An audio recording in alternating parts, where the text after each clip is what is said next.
Welcome back, everybody. In today's video, we're going to be discussing our pre-draft 2025 rookie quarterback rankings. And so we're going to be breaking down by tiers as well. We're going to be discussing things such as their rushing upside, their general arm talent, their accuracy, so on and so forth. And we're going to be trading off prospects.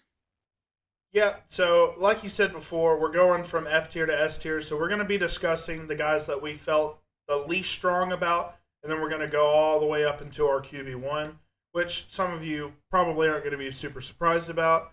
So moving on to our first prospect, who we thought was by far the worst quarterback that we watched this year. He was absolutely miserable to watch. We got Quinn Ewers out of Texas. Tell him a little bit about Quinn. So I'll preface this by saying that it is looking as though Quinn Ewers was dealing with an injury.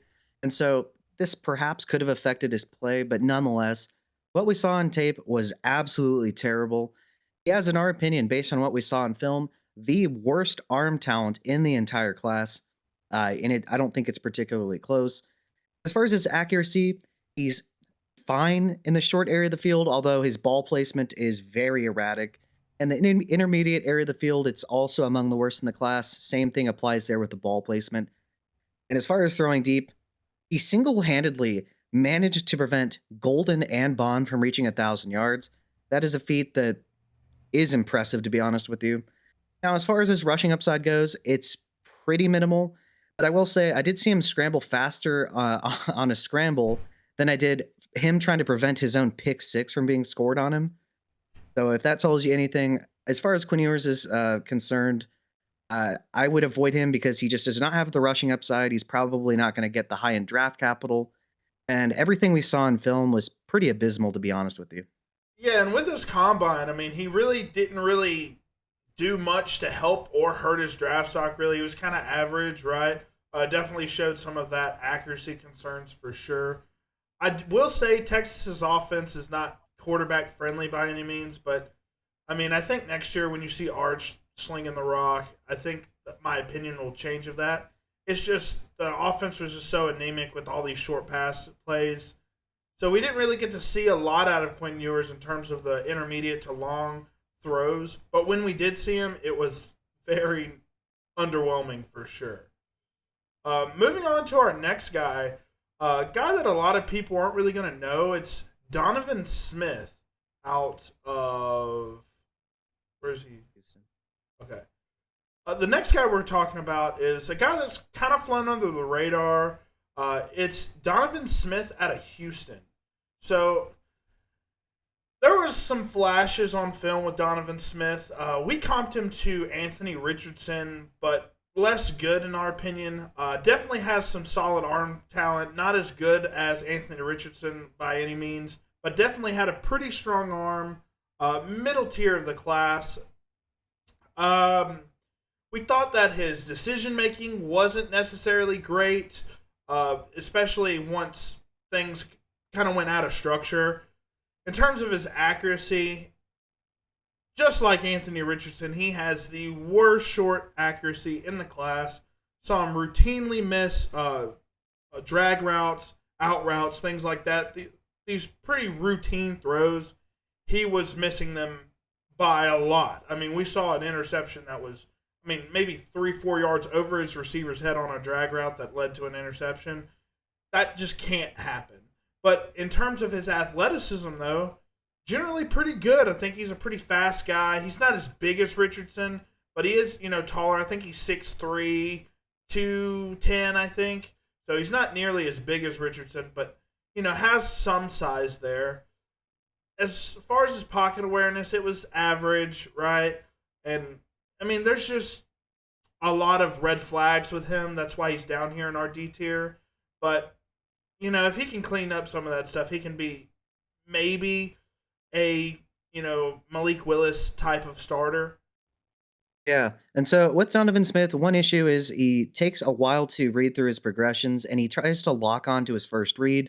So by the time that he tries to get off of his first read, the play is broken down, and then that's where the erratic play comes into play here. And so, yeah, he's just a less toolsy version of Anthony Richardson. And, we've seen what's happened so far with A Rich.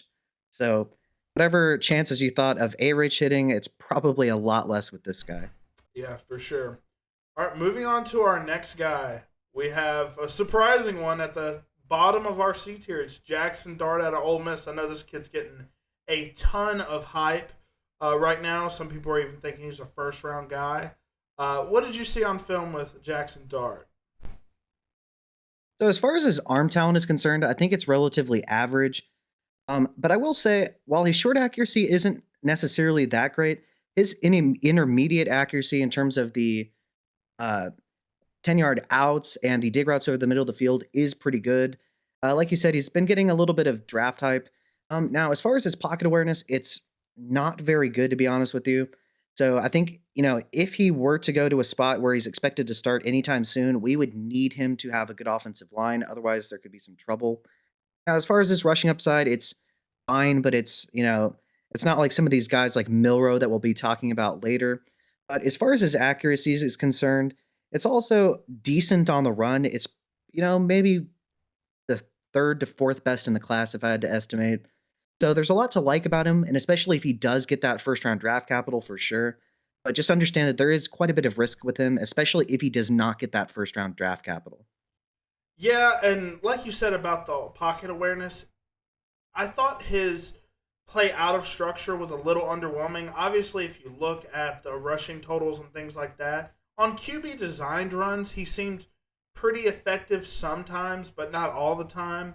But he would look to run so fast. I mean, if his first and second read were not open, he was looking to run, and that would kill plays so much on film for us. That's why the pocket awareness is a little bit lower for us, just because he's really scramble happy.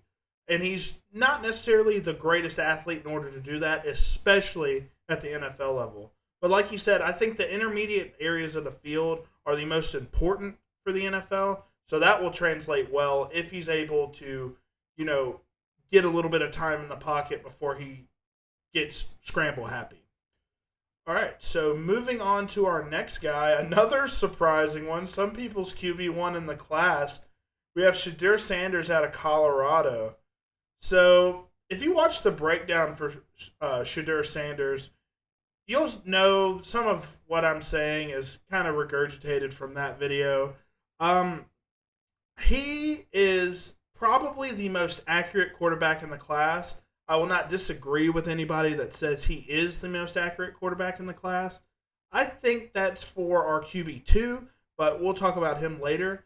But he is very, very accurate. And he does not shy away from the middle of the field, which is also very, very good. That's important for the NFL level.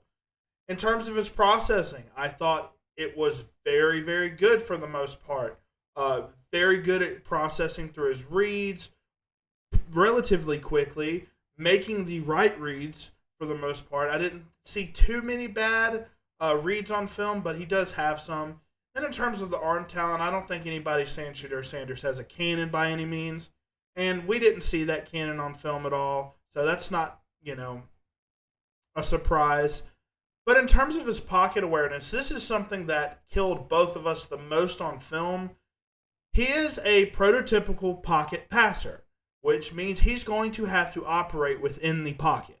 That is very important for a pocket passer. With him, he does have some plays where he shows great pocket movement and is able to fire a strike down the middle of the field. But then he has some of the worst plays imaginable where he just drifts back 5 to 10 yards, causing, his tackles to have to overcompensate for that drifting back. And then he gets sacked for 10, 15-yard losses consistently. And outside of that, he also runs into sacks a lot. That hurts him even more because he holds onto the ball too long. So all three of those red flags, combining that with him not being an athlete by any means in terms of scramble ability and things like that, he can make plays out of the pocket from time to time, but he is not nearly fast enough at the NFL level to do it consistently. So that was kind of the big red flags for me with him. Yeah, and another thing is his arm talent. So over the middle of the field in the intermediate area, like you said, it's the accuracy, first of all, is very good, potentially the best in the class. I wouldn't even argue, like you said. Now, as far as the deep accuracy, The accuracy in and of itself isn't necessarily that bad, but the zip just is not there, and a lot of his deep balls hang in the air. And I personally, we don't know for sure yet, obviously, because he hasn't played yet. But I'm pretty sure some of these deep balls are going to get picked at the NFL level because you have to be able to throw with a lot more zip because everybody's just faster there. Like you said, especially with the pocket presence. See, when we think about where he's probably going to go, right, he's probably not going to somewhere where they have a good offensive line. And so, if he is not helping out his offensive line, being a pocket quarterback by helping the tackles out with their leverage and not making erratic plays that lead to sacks, and he just doesn't have the escapability that some of these other guys do in the class, it's just a disaster waiting to happen. And then that paired with the lack of rushing upside and arm talent just leads me to believe that he is a low upside quarterback, but due to his accuracy and his general ability to process, I would say he's a relatively high floor guy. Yeah, and in your fantasy drafts, right, for your dynasty rookie startups or anything like that, he's still worth being picked because of that very high floor of his, and he's going to be probably a top 5 pick, even though we don't think he's worthy of it. That means he's going to get significant playing time regardless of what we think of him. So he will give you probably some upside there. So I'm not saying to take some of these 5th round quarterbacks above him in your rookie drafts, right? But just note that Shadur Sanders is probably in a void for us unless you absolutely need a quarterback. All right, so moving on to our next guy, we have Tyler Shaw out of Louisville, a big strong arm guy. What did you think about Tyler Shaw? Yeah, so as far as Tyler Shaw is concerned, in terms of his arm talent, you could argue that it's potentially, second to fourth best in the class. It's similar to some of these other guys that we'll mention in a little bit. As far as his accuracy is concerned, he's better in the short area of the field, and it gets progressively worse as you get to the intermediate and the deep part of the field. Now, his throw off platform is, relatively fine as well, but not particularly great. As far as his pocket awareness, there's definitely worse in the class, but there are a couple quarterbacks that we'll get to in a little bit that especially their in structure, pocket mobility is better. Now his rushing upside, it's middle of the road in my opinion. And we actually comped this guy to Kirk Cousins. And now there was definitely some upside with Kirk Cousins in fantasy.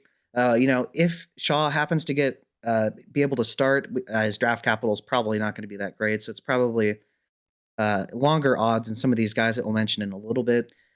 If he's able to go to a place with relatively good weapons on the outside, uh, as well as a decent offensive line, there is some potential with this guy. But with a lot of these quarterbacks, they're just probably not going to get the draft capital. Yeah, some things about Tyler Shaw that I really enjoyed. The zip on the ball is definitely there. His accuracy is a little, it's just right out of reach for these receivers from time to time. But we thought he was generally pretty accurate. Ball placement isn't perfect at all times, but it's generally pretty good in terms of just his processing. Like we said, he's kind of like a Kirk Cousins, right? I know he ran really well at the combine, which I was surprised about. He is also a very old prospect. I think he's been in college for I think 7 years now. Just extra years of eligibility, injury red shirts, things like that. He's had multiple season-ending injuries. I think he's had 3 in his 7 years. So that's a definite concern to have with him. I don't know if he holds up at the NFL level, but he's still got a very strong arm and some upside in terms of his, general playmaking abilities with the ball in his hands. All right, so next up we have Curtis Rourke out of Indiana. So some things about Curtis Rourke. Another relatively strong-armed guy. We saw that on film a lot, especially in the short area of the field. He was very good at zipping that ball in there really, really quickly. In terms of his accuracy, we thought it was pretty solid all the way around. Especially, the quick slants and things like that. He can really zip those balls in there pretty good. Things that I don't necessarily like about him, I think his processing's pretty good, but what we saw on film was a lot of short, quick throws. He's kind of like an Alex Smith type for me, right? We compared him to Jared Goff. Definitely a game manager in our opinion, but, didn't really do anything bad, as you can see with these scores. Like, He doesn't have any yellow or orange in there, right? It's generally pretty good. It's just he's not elite at any one thing, and his rushing upside is next to nothing. I will say he's playing on a torn ACL this year, which respect, but he didn't show any rushing upside. So that could change in the NFL, but he showed next to nothing in terms of rushing upside for me. Yeah, and I think one thing is we saw a lot of that, like you mentioned, the quick game. I think a lot of that is he knew he was hurt, and so he was trying to get the ball out quickly, and his pocket presence and his ability to process definitely helped him avoid further injury, I'd say. But like you said, there's just not a lot of rushing upside from what we saw. And with some of these guys like Michael Penix, Michael Penix before the injuries had a good amount of rushing upside. But he's learned to protect himself by getting the ball out quickly, and he just never rushes anymore. And so, for us in fantasy, first of all, Rourke's probably not going to get high in draft capital, so that's going to be working against him. But then with the durability concerns, that was the one thing that made it so that Michael Penix could be drafted. That the Falcons, for whatever reason, chose to draft him at eighth overall. I don't think Rourke is going to be afforded that same opportunity. So I think generally, with the lack of rushing upside and the injury concerns, he's probably best to be avoided. Yeah, for sure. Next up, we have possibly the biggest project but highest upside quarterback in this whole draft. And I don't think that's necessarily close. This guy gets it and figures it out at the next level. He's going to be a high end QB1, in my opinion. That's Jalen Milroe out of Alabama. How do you feel about Jalen Milroe? As far as Milroe is concerned, you could argue he potentially has anywhere from the second to the fifth best arm in terms of pure arm talent. The zip is not an issue anywhere on the field. Now, what is the issue? The issue is the accuracy. He's worst in the intermediate area of the field, in my opinion. His ball placement on some of these drag routes, these shallow crosses and slants isn't ideal either. But where it gets really questionable at times is deep down the field. And see, sometimes there's elite, perfect throws from him. It's just the consistency isn't there at all. We saw how many times when we were trying to grade Isaiah Bond that he just misses throws inexplicably. Now, what does he provide? A ton of rushing upside. I mean, this guy might have some of the best rushing upside that we've seen in some time. It's reminiscent of a mixture of Jalen Hurts and Justin Fields, in my opinion. Both the speed and maybe not quite as much power as Hurts, but still, it's a lot. His pocket awareness isn't particularly great, but there is worse in the class. And his processing, he does get he does struggle to read through his progressions and stay on time, so that is going to be an issue. Uh, I think that he's definitely going to get the draft capital in the sense of I think he's probably at worst going to be a fourth round pick, but I think he's probably a third, maybe a second at best, but probably not. And if he's allowed to develop for a couple of years behind another decent starting quarterback, a vet, I really think that, like you said, he has a ton of potential. And if that is realized, this guy could potentially be the QB1 in fantasy because, as far as the rushing upside is concerned and the raw arm talent, both are definitely above average. Yeah, this guy had 20 rushing touchdowns this year, guys. That's absolutely insane. Like you said, like the processing and the accuracy is very, very frustrating on film. I mean, he started off the year crazy this year. I mean, he was destroying teams the first 4 weeks of the season, capping off against Georgia, where he had a phenomenal game. I think the Florida game where he rushed for like 5 touchdowns. It was either Florida or LSU that he rushed for like 5 touchdowns against. He has so much upside. We mocked him in the second round to the Raiders, and that would be a perfect landing spot because he can learn behind Geno Smith for a couple years and then maybe be thrust into that starting role. That would be perfect for Milroe. I'd love to see him get a chance to kind of sit behind, kind of learn behind a veteran. If that's the case, I'd be very hyped for this guy, for sure. Now, moving on, we have, if you watch the national championship game, you're probably not going to share the sentiment, but I think Riley Leonard out of Notre Dame has a lot of really good qualities. It's just, with how Notre Dame utilizes their quarterback, really, it's not really showcasing his arm and his throwing ability. I looked at a lot of film on this guy, and I came away generally pretty impressed with his game. In terms of his arm talent, I thought it was on par with Milrose in terms of just the zip on the ball. Milrow probably can throw it farther, but I'm looking at zip in terms of my quarterback's arm talent. I think that's way more important because you're not going to be throwing 40-yard bombs down the field all the time. Now, with Riley Leonard, you know, he's got very good accuracy in the short to intermediate areas of the field. That's what you want to see with your quarterback. Now, deep down the field, it's fine. It's not crazy, but, it's fine.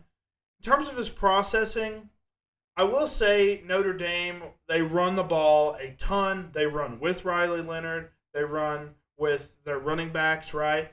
And then when they want to do these passing plays, which they don't do a lot of, they'll have him roll out and then try to hit this, boot option, this boot route basically to the tight end or whoever is crossing the field with him. If those aren't open, then he kind of struggles a little bit. So that's the thing that raises my question marks on him the most is how is he going to play in a pro-style offense that doesn't run the ball 40 times a game? Now, with that being said, moving on to his rushing upside, they ran this guy a ton last year, 180-ish times, where he had almost 1,000 yards and 17 touchdowns. He reminds me a lot of Josh Allen. I don't like giving that comp out for anybody, but he is a strong, physical runner that's able to get consistent yardage after contact. Now, I don't know if we want that in our quarterbacks, but he definitely can do it at the next level. So I just thought that there was a lot to like. It's just how is his game going to translate to the NFL? Yeah, and I think he would be a good fit for a wide zone scheme where on those PA boots, you can get him outside of the pocket and throwing on the run. Because I would argue that what is throw on the run could potentially be second best in the class behind somebody that we'll mention in a little bit that's going to be way higher. And then, yeah, the rushing upside, especially the rushing touchdowns, are definitely there if he's able to get some starts, even if he's not a long-term starter, due to his rushing upside, if he could just be a game manager as far as passing the ball, he definitely does have a ton of potential for us in fantasy due to the rushing upside. It's just like with a lot of these guys, he's probably not going to get the draft capital, and it's probably just a little bit of a long shot. For sure. Moving on to the next guy on the list. If this guy was a little bit taller, he would be one of the biggest, most exciting QB prospects for us, but unfortunately, he's not that size. It's Dillon Gabriel out of Oregon. How are you feeling about old Dillon? Yeah, so with Dillon Gabriel, his short and intermediate accuracy is pretty good. His ball placement is pretty good as well there. Now, when it comes to the deep throws, he tries to throw with a little bit of anticipation, which can get him in trouble because if you look at his arm talent, it's just not particularly great. He can throw those 40-yard balls down the field, but it has more arc than zip to it. And so, just like with somebody we mentioned earlier, there is the possibility that he could get intercepted, and especially when he tries to throw with too much anticipation. Now, another thing is he is very good at extending the play inside the pocket, but in terms of getting outside the pocket, he doesn't really look to get the ball deep downfield because I don't think he really. I think he understands that he doesn't have a lot of arm talent deep down the field at least, and so when he does extend the play outside the pocket, he'll either scramble or he'll try to hit his reads in the in the flats. So that is one thing. And then as far as his rushing upside, I definitely think that he could be useful in the zone read game. I guess you could use QB power. He's not particularly powerful as a runner, but he does have a little bit more speed, and he likes to play with a good bit of anticipation. I would argue that, my comp for him would be a more athletic Tua Tagovailoa. And so, with Tua, he just does not have some of these raw traits like arm talent to be an elite quarterback, even by NFL standards. But I would definitely argue that if he was able to uh, get on the field with a team with a good offensive line and good weapons on the outside, that he could potentially be a game manager type with a little bit of rushing upside. Yeah, and I absolutely loved the Tua Tagovailoa player comp because I think he's one of the best anticipatory throwers in this class. He might even be the best for me, and that's very important. He played at Oregon where they played a ton of RPOs. They played so many, probably more than anybody in the nation. So that's very good. That means the offense is basically in his hands. So his decision making led them to the college football playoffs. They were the number one team in the country for the majority of the year. And that's basically on Dylan Gabriel, basically, to make sure that these reads are being, read properly. And that's something that he did all year. I think his processing's up there towards the best of the class. It's just his height. That's the one big thing that we kind of need to take away. He's, I think, a little under 5'11", right? He's in the 5'10" range. It's just historically, you are not going to be a productive quarterback at the next level if you're that short, especially over the middle of the field. It just limits you by so much. And I think that's going to be the worst thing for him. Now, if he can get on the field and prove us wrong, I'll never hate on a short quarterback again. But I think that's where he lands. If he was 6'2" or 6'3", he's still our QB4 just based on talent, but I think that's going to kill him at the next level. All right, moving on to a guy that I respect and love a lot. It's Will Howard out of Ohio State. So, if you guys watch the national championship, you'll kind of understand this as him being the QB3 for us. Now, I know his combine wasn't necessarily great in terms of the throwing drills, right? But what I see on film, I can't deny. His arm talent's not crazy. I think it's on par with probably, your Jackson Darts, your Shadir Sanders is, Dylan Gabriel's, those types of guys, right? Middle of the class for us. But in terms of the accuracy, he's got some of the best short and intermediate accuracy. I'll say it, he's got the best intermediate accuracy in the entire class, which is great. He's a big guy as well, so he's able to see over those offensive linemen and be able to throw strikes down the middle of the field. Deep accuracy, though, we just don't want him throwing deep balls at the next level. That's just something that he just doesn't need to be doing, because I don't know if we saw him hit them more than maybe 20-30% of the time. It's just not good. But he can improve that, I guess. But if he stays in that short to intermediate areas of the field, he's going to be absolutely fantastic. In terms of processing, he rarely made any types of mistakes. He was able to process through his reads fairly quickly, and then if he needs to, take the check down. He reminded both of us a lot of that comeback player of the year season that Alex Smith had, right? Where he's just maybe a little boring, right? Maybe a little limited, but what he did was so effective and so efficient that it doesn't matter if you think he's boring or not.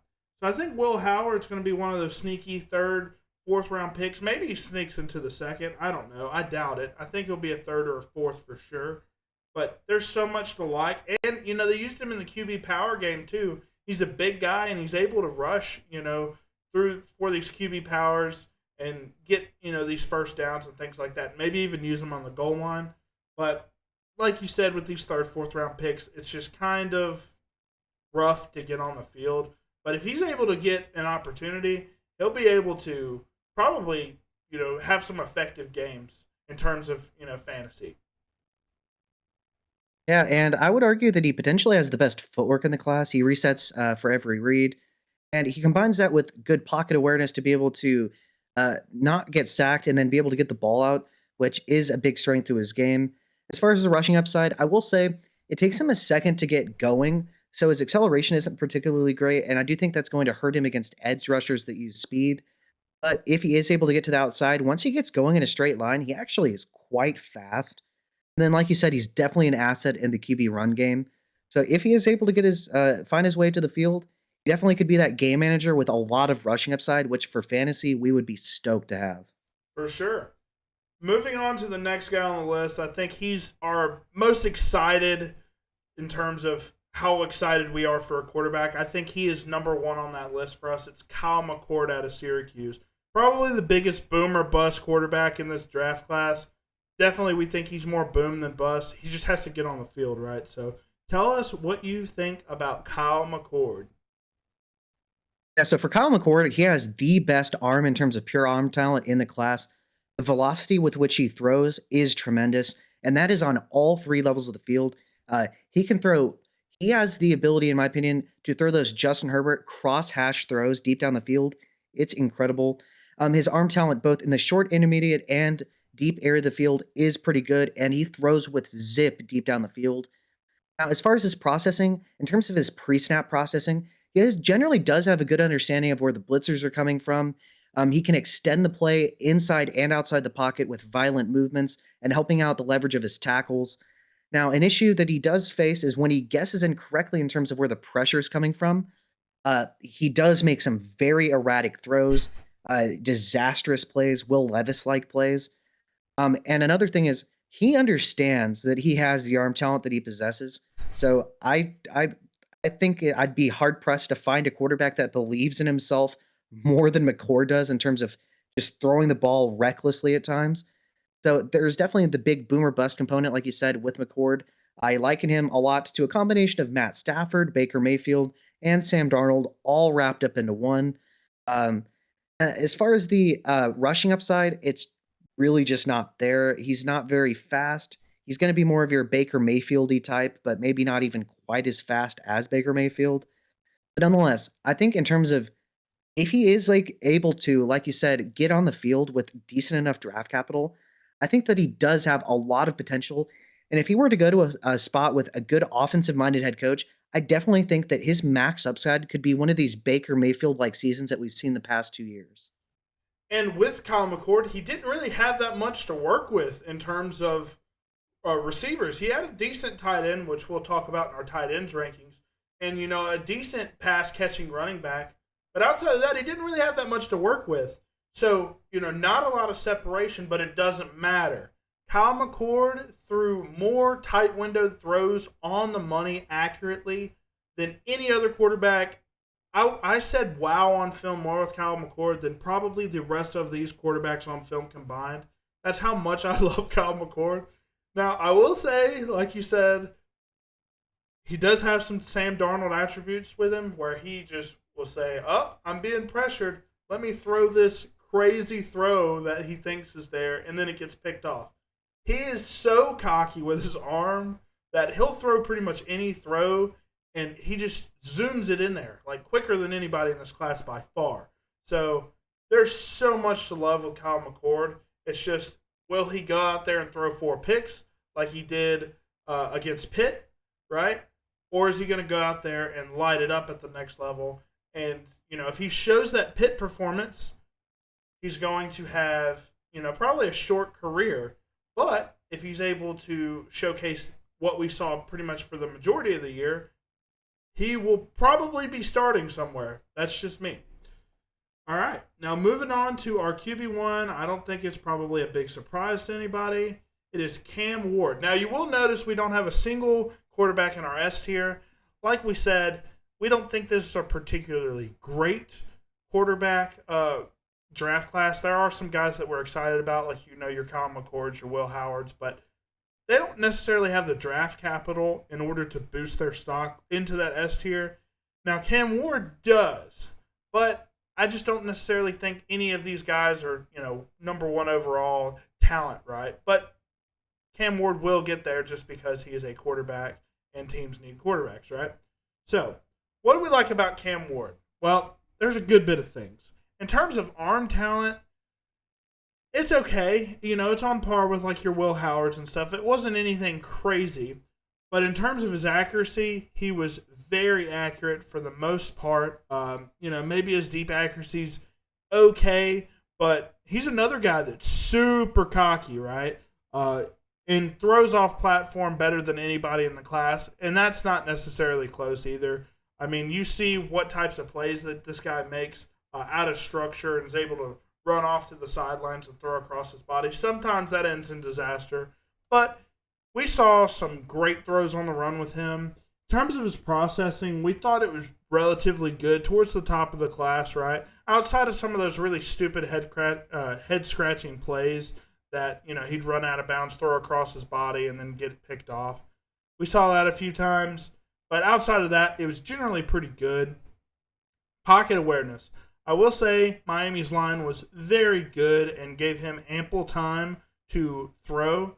Now, I will say defenses that played against Miami were more so playing, nickel and dime coverages to try and combat this air raid attack that was Miami last year. But he had a lot of time, and when he didn't have a lot of time, he was able to move in the pocket, and that did impress us. And when he couldn't move in the pocket, he could extend the play right outside of the pocket as well. So there's a lot of things to like. I think he's the most complete quarterback in this class with, probably a relatively decent floor. We compared him to like the best of Patrick Mahomes and then like the worst of Will Levis, right? Where he has the floor of Will Levis if he makes a lot of these boneheaded throws. And then he's got the upside of Patrick Mahomes, right? If he's able to make these crazy throws and things like that, which he did on film time and time again. It's just he doesn't have the arm talent, in my opinion, that Patrick Mahomes does, right? Yeah, and I would argue that his short accuracy in terms of the ball placement on shallow crosses, slants, and especially on those screens is the best in the class. And then I will also say one thing I've noticed recently, and I'm sure many of you have as well, is that there have been a lot of quarterbacks who have been showing us progressive growth from year to year. Players like Bo Nix, for instance, especially Jaden Daniels, where even though they've been in the league or in collegiate football for a number of years, if they are on an upward trajectory, those quarterbacks have been hitting recently. So we've seen Cam Ward go from Incarnate Word to Washington State and now to Miami. And his best season was this year at Miami. And he's progressively gotten better and better and better. And in my opinion, that is one of the better bets for us. Now, one thing he does not have going for him is he going to be going to a premium landing spot? Probably not. Your options are most likely the Titans, the Giants, or the Browns. Yikes to every one of those three landing spots. But I do think he has a ton of upside, and if he does hit, this guy is going to be special at the NFL level. Yeah, for sure. All right, so here's our rankings, right? You see Quinn Ewers all the way there at the bottom, like he deserves to be, and then Cam Ward all the way there at the top. If there's any quarterbacks on this list that you didn't see or you wanted to see higher or lower, comment below. Definitely want to hear your opinions on that for sure. And yeah, that's the rankings. How do you feel about them? I think we did a good detailed approach here. I think we've explained a lot of the scenarios that we could foresee with some of these quarterbacks. But when it comes down to it, the draft capital will tell us what we need to know, and I think that will be the best determining factor here. All right, guys, please like and subscribe. We spent a good bit of time, especially Bobby, creating these slides. Let us know if where you agree, disagree, who you're excited to see where they land in the NFL draft. It's going to be awesome. And by the way, make sure you come and watch. We're going to be having and hosting a live draft party on Thursday night of the NFL draft. It's going to be fun, and so we hope to see you there. For sure, guys. All right. Thank you for watching.